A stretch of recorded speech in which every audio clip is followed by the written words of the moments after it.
Rohingya camp. আমার মনে হয় বাংলাদেশের মধ্যে সবচেয়ে ঘনবসতিপূর্ণ এলাকা এখন বর্তমানে এই রোহিঙ্গা ক্যাম্প। দিনের বেলায় কোলাহলে পরিপূর্ণ থাকে, রাত হলেও নিস্তব্ধ নেমে আসে। আমরা আজকে যাচ্ছি জবরদখল উচ্ছেদ করার জন্য।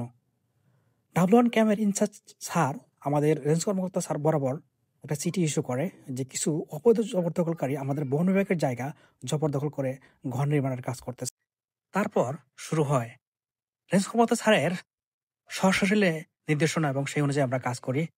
আমরা যেহেতু বাংলাদেশের বন বিভাগের জনবল খুবই কম, আমরা দেখেন খুবই সীমিত জনবল।